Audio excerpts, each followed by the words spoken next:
Looks like the video cut out, and I don't know if it's going to last much longer because, yeah. So anyways, the prison was not as bad as I thought. 3 months. I had a lot to think about. People don't understand, but it's an experience to be in prison. It's not as bad as I thought again. And I was basically there for 2 charges. I pleaded to charge of cannabis, which actually was my friend's cannabis, but I knew that they weren't going to arrest us for that.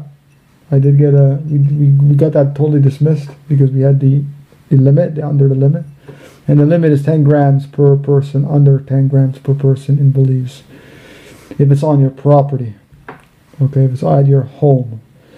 Another thing is that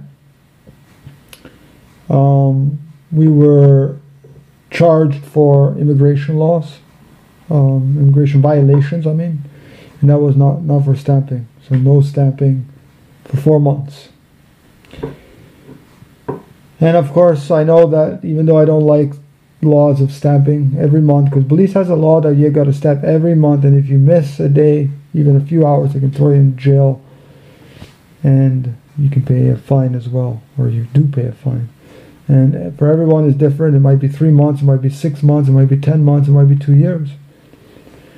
And in other countries, I'm not saying all countries, but some other countries like US, for example, maybe Canada, it's like a few weeks, if that, a month at most, if that. And they kept us there for 3 months. If I didn't pay, I would have been there for 8 months.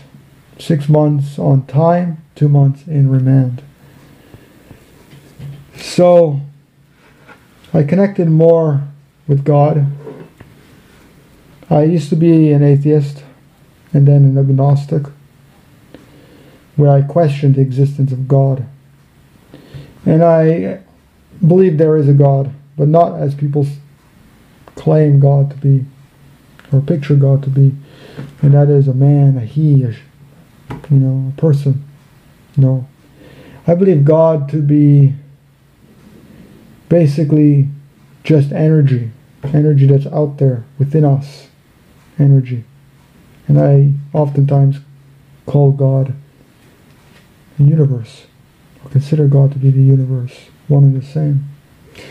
But then often when I write about God, I do call God a he, which may sound sexist or may sound speciesist, but that's just what I do, because it's very hard to find a word in the English language that includes all beings.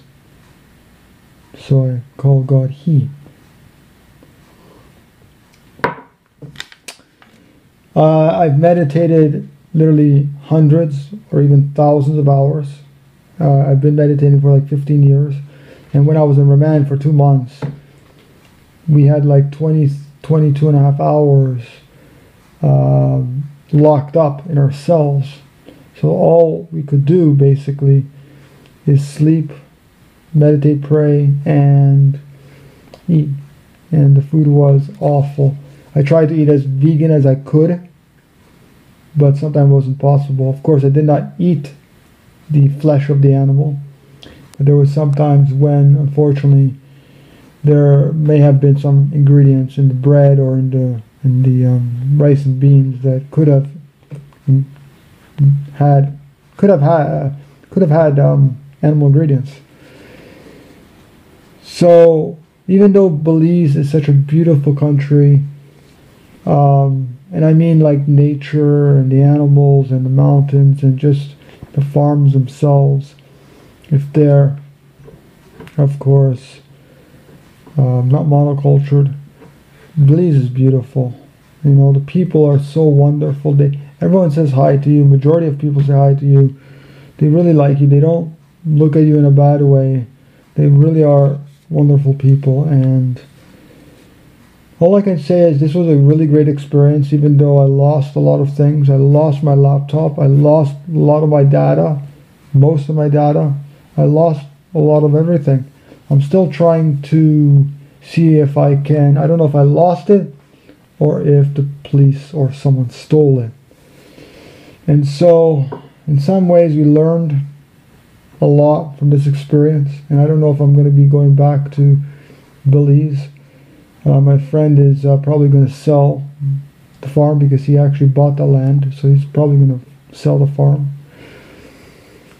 And again, this is also another thing, is like ownership of land. Like, land should be free. Land, we should be like taking care of the land and not owning land. But in this crazy world that we live in, this world that's not perfect, it's not possible. I mean, I use internet, I use phone, I use a blender.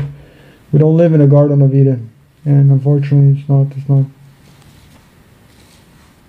possible to. Well, at least anytime soon.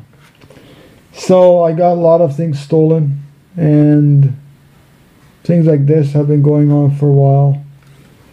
Meaning that, you know, every time I go somewhere, I donate things, or, you know, my filming projects not going that well.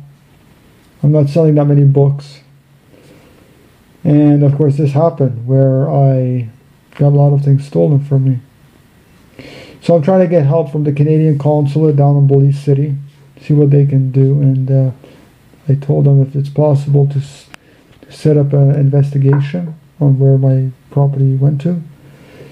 And maybe one day I might go back to Belize to see if there is anything at the farm, because I wasn't able to go to the farm to claim any of my property. So I have nothing. I lost at least $3,000-4,000 worth of stuff. At least, actually, the computer itself was almost 3,000 Canadian. So really, like, I lost almost $5,000 maybe. And people say, wow, you lost so much money, and, you know, people donated that to you, you lost it, now people have to donate again, and you might end up in the same position, or similar position, where you lose things, or you get things stolen. And I'm better prepared now because I have experience, you know. Why these things happen to very, very good people, I don't know.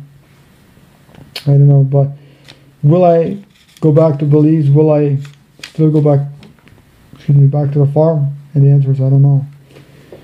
My friend's telling me that most likely he's going to sell it.